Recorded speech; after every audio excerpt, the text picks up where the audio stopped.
Reddit, the place where you can get any answer you want for any question, whether it's the right one or not. But there is certain questions that I wondered about, and one of those was culture shock.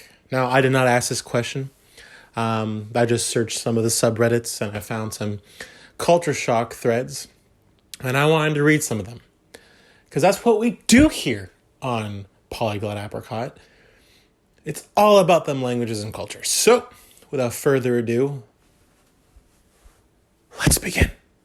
In Thailand, a little kid had never seen a white person as pale as I was, and he put his little hand on my knee to see if it was real. Culture shock for both of us, I guess. I don't know about y'all, but I'm also pretty, pale. I reflect the sun. That is something that I do as a person. I don't know if I would cry. If I went to a country and they were astonished by seeing a living ghost, I'm not sure if I would cry or just be oh my God. I don't know what that was. We don't have to talk about it. I understand what it's like to almost be opaque. That's not correct. What? Went to Japan. First night at 1 a.m. in the metro, and it was loaded with people in suits and other formal clothing looking completely exhausted, almost falling asleep on each other's laps. Just an ordinary day for Tokyo people. Yeah, I heard that a lot, to where it's very commendable to work yourself pretty much to the brink of a mental breakdown over in Japan. And I don't say that in a sense of, they're just... It's very normal to work very difficult and all that, which is definitely not an aspect of culture in other places. Like when I went to Cuba, and I've seen this in a few other, not even just Hispanic cultures or Latin cultures, but also just in other areas in general, there are breaks throughout the day. In Spanish culture, you have siestas. It's like a 2-hour break in the middle of the day just to rest and recuperate and enjoy your life. Not work yourself to the bone, basically. So that's interesting. I definitely want to go to Japan at some point in the future. And we might in 5 to 10 years.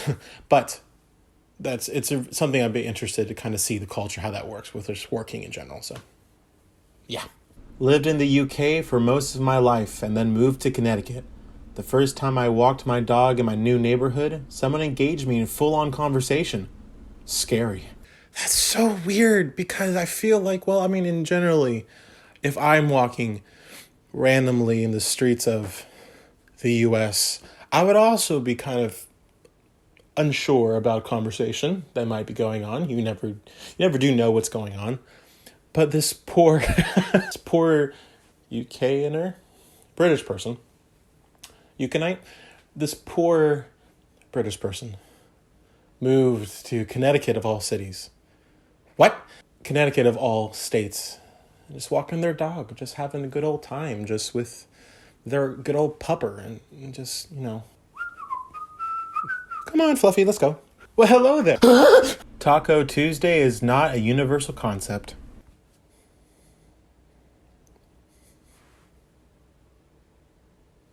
It's not? I'm not going anywhere else.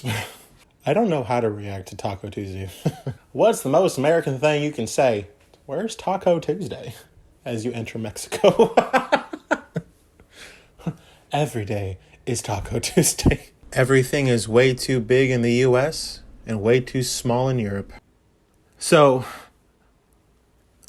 something that I've heard recently, and I could not tell you where I heard this or when I heard this, but apparently in another country, in Europe, there's a restaurant. It's kind of like a parody restaurant for, I'm not sure if it was Texas, like a Texas cuisine restaurant or just U.S. in general.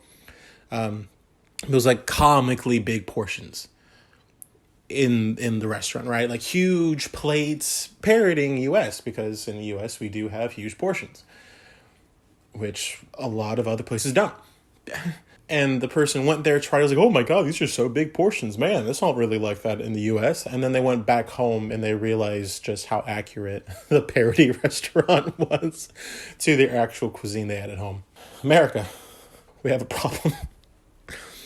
And I'm not complaining. I love eating. I went to Paris and not one person was rude to me for not knowing French. Very disappointing. I would be happy. What? I guess it's like we are the French, we are better than you kind of mentality of that Americans give, I guess, to the French. I love the French people. I love the French food. Me and my wife went to Disney.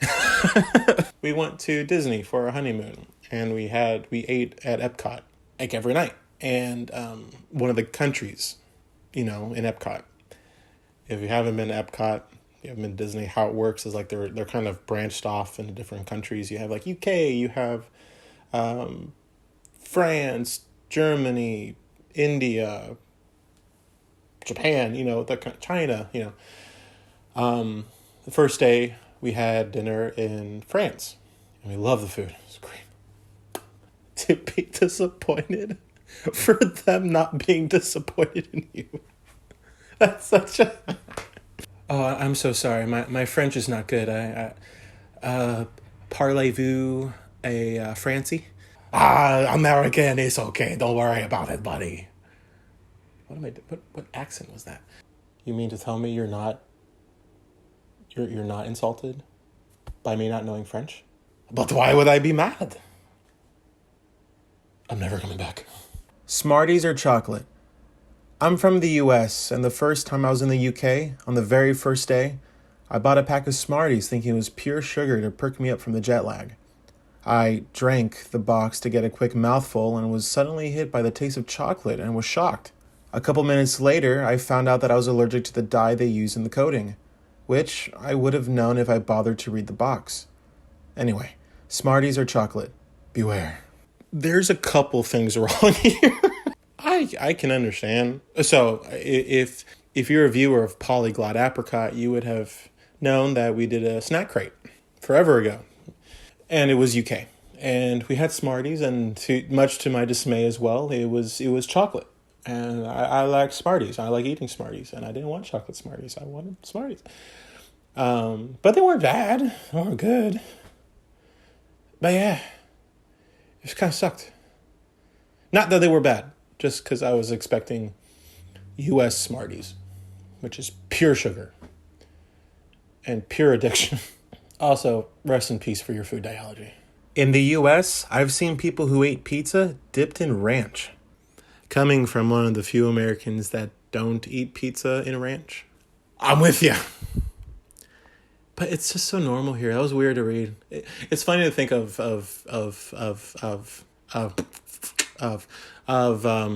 foreigners coming to US and thinking we're weird because it's so normal for us. But, that's funny. I enjoy that one. In Taiwan, there was a guy who ate a Big Mac using chopsticks.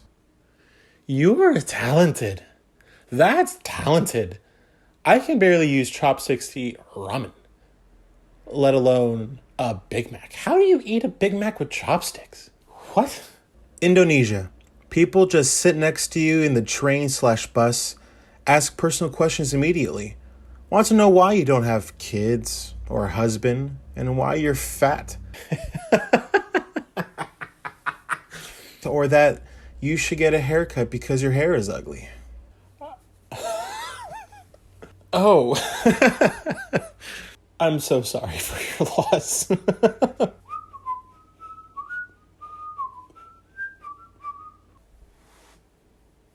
Hi.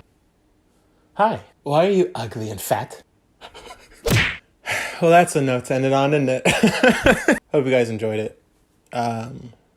It's fun learning about things like this, even if it's culture shocks from the travelers that get to travel when I'm not able to. It's fun. It's good. Something to expect if you're thinking about traveling to any country, that you might be shocked at what you might find. But that's what's fun. That's the adventure of life and traveling in general. It's good. Yeah.